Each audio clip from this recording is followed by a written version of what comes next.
WTC final का दोस्तों day 2 भी समाप्त हो गया है। WTC फाइनल का डे 2 भी समाप्त हो गया है और ये दूसरा दिन भी दोस्तों ये दूसरा दिन भी बॉलरों के पक्ष में जाता है। दोस्तों डे वन पे 14 विकेटें गिरी थी और दोस्तों आज भी डे 2 पे भी 14 विकेटें गिरी है दोस्तों। और जिस हिसाब से बॉलरों की डोमिनेशन चल रही है इस मैच में, तो एक चीज तो दोस्तों वो साबित हो चुकी है और वो है ये पिच। दोस्तों ये पिच 220, 230 और 240 के ऊपर तक की पिच नहीं है दोस्तों। उतनी पिच है ही नहीं दोस्तों, ये 230 240 वाली ही पिच है दोस्तों। और जिस हिसाब से आज का मैच किया और अभी ऑस्ट्रेलिया जहां आज का दिन समाप्त हुआ है डे 2 पे, ऑस्ट्रेलिया अभी 212 रन पे है। और कल के फर्स्ट सेशन जब ऑस्ट्रेलिया बैटिंग करने आएगी, मिचेल स्टार्क और नेथन लायन खेल रहे हैं और कल ऑस्ट्रेलिया बैटिंग करने आती है और ऑस्ट्रेलिया ने माइट भी 20-15 मिनट बैटिंग कर ली इस पिच पे, 20-15 मिनट बैटिंग कर ली। और जो अभी ये ऑस्ट्रेलिया का टारगेट हो रखा है 212 और ये ऑस्ट्रेलिया 220 230 35 तक ले जाती है, तो दोस्तों ऑस्ट्रेलिया अपना ये टाइटल डिफेंड कर लेगी और ऑस्ट्रेलिया ये WTC का फाइनल, एक और फाइनल बैक टू बैक जीत जाएगी। फिर नहीं है बस कि दोस्तों साउथ अफ्रीका के दोस्तों जिस हिसाब से आज दोबारा साउथ अफ्रीका का कोलैप्स हुआ था, कल ही जब कल का दिन खत्म हुआ था डे 1 पे, कल ही साउथ अफ्रीका की 30 रन पे 4 विकेटें गिर चुकी थी। पर जिस हिसाब से बबूमा ने एंड बेडिंगम ने आज का जो फर्स्ट सेशन था जो नेग्लेक्ट किया भाई, बहुत ही अच्छी तरीके से वो फर्स्ट सेशन निकाला, पर आखिरी में जाते जाते बबूमा की वहां विकेट भी चली गई थी। पर जो फर्स्ट फेज था जो बहुत ही इंपॉर्टेंट सेशन था, आज के दिन का जो पहला सेशन था, तो बहुत ही अच्छी तरह से निकाला बबूमा ने एंड थोड़े रन भी बनाए, अच्छे खासे रन तक ले गए थे। 94 के आसपास जाके फिर बबूमा की विकेट गिरी थी, तो वहां से ठीक ठाक इन्होंने मतलब 60-70 रन जोड़ लिए थे। फिर उसके बाद जिसका गेम चलता है वो है भाई C for captain, C for Cummins and C for clutch player PAT Cummins. दोस्तों 300 विकेट हो चुकी है पैट कमिंस की इंटरनेशनल क्रिकेट में। आज के दिन दोस्तों फाइफर निकाल लिया है पैट कमिंस ने और हाईएस्ट लीडिंग विकेट टेकर बन चुका है WTC की इस साइकिल में। दोस्तों ये है तुम्हारा Pat Cummins, captain leading from front. Once again Pat Cummins दोस्तों, उसका स्पेल आज उसने अपना स्पेल कंटिन्यू किया। आई थिंक बहुत लंबा स्पेल डाला था उसने, आई थिंक 7-8 ओवर उसने लगातार आते डाले थे आज के, जो जिस हिसाब से उसने आज 5 विकेट का हॉल निकाला दोस्तों। वंस अगेन मैंने एक चीज बहुत नोटिस की है दोस्तों ऑस्ट्रेलियन साइड में, और इस ऑस्ट्रेलियन साइड में स्पेशली बात की जाए, इस ऑस्ट्रेलियन में एक चीज मैंने नोटिस की है, जब भी ऑस्ट्रेलिया को भाई नीड होती है ना पैट कमिंस की, जब भी नीड होती है, जब भी थोड़े मूवमेंट थोड़े फंस जाते हैं, जब ब्रेक थ्रू दिलाने होते हैं, जब आके थोड़ा क्लच मूवमेंट में आके ऐसी कुछ चीजें करनी होती है, जब पैट कमिंस होता है दोस्तों, जब पैट कमिंस। इतनी सारी इनिंग्स है दोस्तों, बैट से भी गिनवा दूंगा। बॉल तो चलो उसका प्राइमरी ऑब्जेक्टिव है, वो तो प्राइमरी उसका काम है, बॉलिंग से तो छोड़ ही दो, बैटिंग से भी इतने मैचेस गिनवा दूंगा दोस्तों जिसकी हद नहीं होगी। बैटिंग की बात कर लो, बॉलिंग की बात कर लो, हर जहां से वो जितना कंट्रीब्यूट कर सकता है ना as a captain, as a player, भाई वो अपनी टीम के लिए करता है। हमें स्पेशली याद होगा जब मैक्सवेल ने 200 रन बनाए तो अदर एंड पे अपने किसने विकेट संभाल के रखी, वो था पैट कमिंस। ठीक है, जो वर्ल्ड कप का फाइनल था, विराट कोहली की विकेट किसने ली, क्राउड को साइलेंट किसने कराया, पैट कमिंस ने। एशेज तुम्हें याद होगा जो इंग्लैंड में खेली जा रही थी, इससे पहले वाली जो पिछली एशेज गई है जो इंग्लैंड में खेली जा रही थी, उसका फर्स्ट टेस्ट मैच किसने बचाया, पैट कमिंस ने, जहां PAT Cummins and Nathan Lyon ने पार्टनरशिप लगाई थी एंड आखिरी में वो मैच ऑस्ट्रेलिया जीत गई थी। वो कौन खड़ा था दोस्तों, PAT Cummins. Border Gavaskar trophy में जब आके भाई मेन विकेट चाहिए थी, फर्स्ट टेस्ट मैच हटा दो पैट कमिंस का जो पर्थ में गया था, बट उसके बाद तुम पैट कमिंस की बॉलिंग चेक करो दोस्तों। ये होता है दोस्तों कैप्टन लीडिंग फ्रंट भाई। ये 300 विकेट भी हो गई है दोस्तों इस WTC साइकिल में, हाईएस्ट विकेट टेकर भी बन गया है। और भाई लॉर्ड्स जैसे मैदान पे भाई जब WTC का फाइनल चल रहा है, डू और डाई मैच है, कॉन्टेक्स्ट मैटर करता है दोस्तों। आज भी पंजा ले गया, 6 विकेट लेकर गया है वो, आखिरी में रबाडा को भी आउट कर दिया था।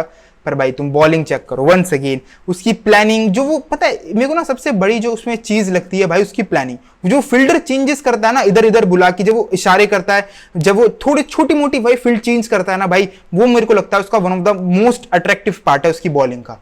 कैप्टन भी खुद ही है, ठीक है, वो 2-3 चेंजेस करता है बस, कीपर को बताता है, कीपर से बातचीत करता है, थर्ड मैन सरका देगा, पॉइंट थोड़ा अंदर ले आएगा, बाहर लगाएगा, स्लिप एक ऐड कर देगा, स्लिप हटा देगा, बस इतने चेंजेस करता है। पर भाई उसकी बॉलिंग से जो भाई वो सेटअप करके आउट करता है दोस्तों 2-3 चीज तो माननी पड़ेगी पैट कमिंस की। एक तो उसका जो वो सेटअप करता है बॉल बैट्समैन को आउट करने के लिए, सेटअप पहली बात, तो सबसे बड़ी बात है उसका वो जिस हिसाब से सेटअप करता है बैट्समैन को।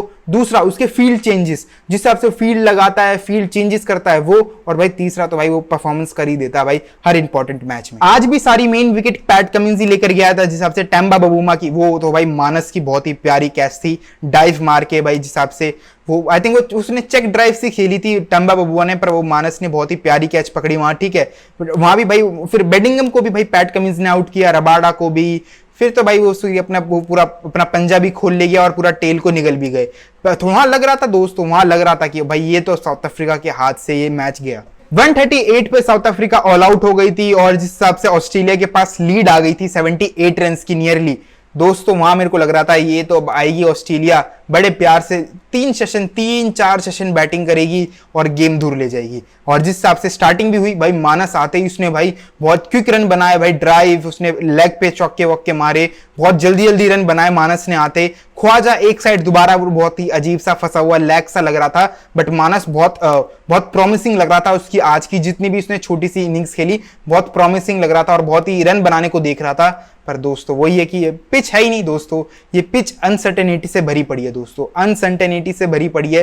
तुम्हें नहीं पता अगले पल को क्या हो जाए, वही दोस्तों पूरी पिच ही ये दोस्तों है ही नहीं, ये सर्वाइव तुम कर ही नहीं पाओगे। तुम सोच नहीं, तुम ना एज अ बैट्समैन इस पिच पे तुम सोच नहीं सकते हो तुम एक लेवल आगे हो तुम किसी भी बॉलर से। दोस्तों कोई सी भी बॉल पे तुम्हारा नाम लिखा हो सकता है और तुम आउट हो सकते हो, और वही हुआ। एक अच्छी शुरुआत मिलने के साथ, एक डिसेंट शुरुआत मिलने के बाद ऑस्ट्रेलिया को फिर आता है दोबारा भाई कगिसो रबाडा का ओवर, और अपने एक ओवर में दोस्तों वो 2 विकेट दोबारा ले जाता है, Khawaja and Cameron Green. Same first innings में भी एक ऐसा मोमेंट आया था जहां भाई कगिसो रबाडा ने ख्वाजा एंड कैमरन ग्रीन को एक ही एक ओवर में निपटा दिया था। और आज भी दोस्तों एक विंडो अपॉर्चुनिटी वहां से खुली, कगिसो रबाडा ने आके अपना स्पेल डाला और उसके बाद दोस्तों साउथ अफ्रीका ने दोस्तों वहां से गेम को अपनी साइड खींचना शुरू किया। फिर मार्को यंसन, और जो सबसे बड़ा जो एक लेग पॉइंट लग रहा था साउथ अफ्रीका की बॉलिंग में वो था भाई लुंगी निंगीडी।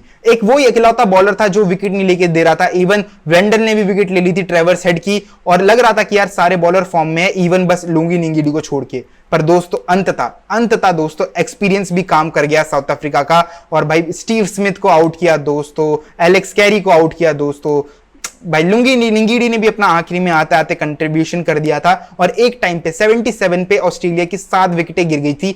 एक टाइम पे 77 पे 7 विकेटें, ऐसा लग रहा था दोस्तों ये 100 के अंदर ही अंदर निपट सकती है ऑस्ट्रेलिया, 100 रन के अंदर ही अंदर निपट सकती है। बट वहां से एक और दोबारा ऑस्ट्रेलिया का कमबैक हो जाता है। इस बार कौन कराता है? एलेक्स कैरी का भी दोस्तों मैंने इतनी इंपॉर्टेंट इनिंग्स देखी है। ये बड़े रन नहीं बनाता, ये बनाता है बस इंपॉर्टेंट रन। इसे तुम नहीं देखोगे भाई ये 200 बना रहा है, 150 बना रहा है, 170, 80, 120, 100 रन, ये ऐसे रन बनाता ही नहीं है। ये बस बनाता है इंपॉर्टेंट रन्स जो टीम को नीड हो। बस एलेक्स कैरी का दोस्तों बस मैंने ये देखा, ये मैंने नहीं देखा ये भाई इसने बहुत बड़े बड़े रन बनाए हो। ये बनाता है 40, 50, 70, 80, बस ये होते हैं इंपैक्टफुल रन। आखिरी में आके जब टीम फंस जाती है ये आता है टेल एंडरों के साथ थोड़ी पार्टनरशिप लगाता है 70-80 रन की, दैट्स इट। और इतना ही भाई बहुत इंपॉर्टेंट कर जाता है, इतना ही मैच विनिंग थोड़ा इसे कहते हैं मोमेंट मिल जाता है ऑस्ट्रेलिया को, दैट्स इट। बस भाई एलेक्स कैरी के साथ मैंने बहुत चीज देखी है, बहुत बारी देखी है। वो भाई आता है कोई सी भी इंपॉर्टेंट इनिंग्स खेल जाता है, अपने पूरे मैच का पूरा कॉन्टेक्स्ट बदल जाता है पूरे मैच का। आज भी 45 रन बना के गया है, बस 45 रन बना के गया, और दोस्तों बहुत ही इंपॉर्टेंट 45 रन बनाए हैं मिचेल स्टार्क के साथ। और जो सबसे इरिटेटिंग चीज लगी एज अ न्यूट्रल फैन जो बताऊं, बहुत जो सबसे इरिटेटिंग चीज लगी इस मैच में वो है भाई स्लिप कॉर्डन। भाई स्लिप तक तो बॉल ही नहीं पहुंच रही है, शॉर्ट रह रही है, एक टप्पा 2 टप्पे में पहुंच रही है स्लिप तक। और आखिरी में तो मार्को यंसन ने कैच भी ड्रॉप कर दी थी मिचेल स्टार्क की।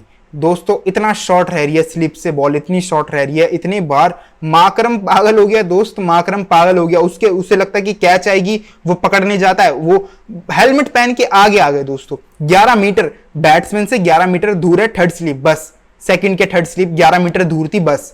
और भाई वो इतनी आगे आ गए हैं जब भी दोस्तों स्लिप के हाथ तक बॉल नहीं पहुंच रही।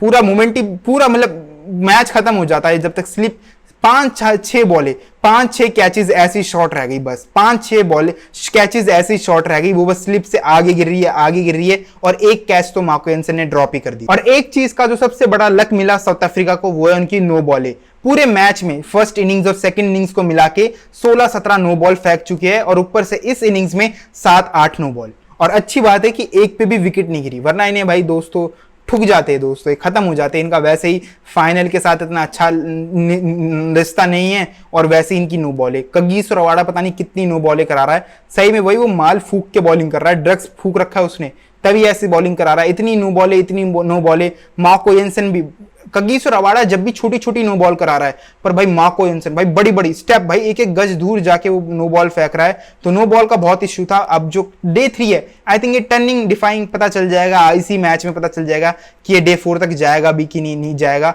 और साउथ अफ्रीका की दोबारा बैटिंग आ जाती है तो उनके लिए सबसे बड़ी थ्रेड लगेगी भाई उनके 3 pacer, Starc, Hazlewood and Cummins भाई, क्योंकि ये पिच है ही नहीं दोस्तों, बैटिंग पिच है ही नहीं है। किसी भी बॉल पे तुम्हारा नाम हो सकता है, जिस हिसाब से ये पूरा मैच चला है तो बहुत ही मुश्किल हो जाएगा 200 रन भी चेस करना। और ये लॉर्ड्स की हिस्ट्री रही है, 200 के अंदर अंदर तो बहुत अच्छी तरह रन चेस हो जाते हैं, बस 200 से जैसे ही ऊपर जाते हैं टारगेट, वो बहुत ही मुश्किल हो जाता है टारगेट चेस करने में। और ये लॉर्ड्स की हिस्ट्री रही है, तो बहुत मुश्किल हो जाएगा जब सामने 3 क्वालिटी ऑफ बॉलर होंगे। तो कल का बहुत ही इंपॉर्टेंट मैच है, कल डिसाइडिंग होगा कि भाई ये WTC दोस्तों ये कौन उठा रहा है। कल का बहुत ही इंपॉर्टेंट दिन होगा और कल का पूरा दिन तो इंपॉर्टेंट होगा ही होगा, पर उससे पहले जो सबसे बड़ा जो थ्रेड होगा साउथ अफ्रीका के लिए वो है ये Nathan Lyon and Mitchell Starc को जल्द से जल्द आउट करना, क्योंकि इन्होंने 20-25 रन बना लिए ना, 20-25 रन बना लिए, तो दोस्तों बहुत भारी हो जाएगा साउथ अफ्रीका के लिए चेस करना। पर मैं फिर वही दोबारा बैक करना चाहूंगा, साउथ अफ्रीका को चेस की बारी आती है, ये 230 के अंदर अंदर चेस होता है,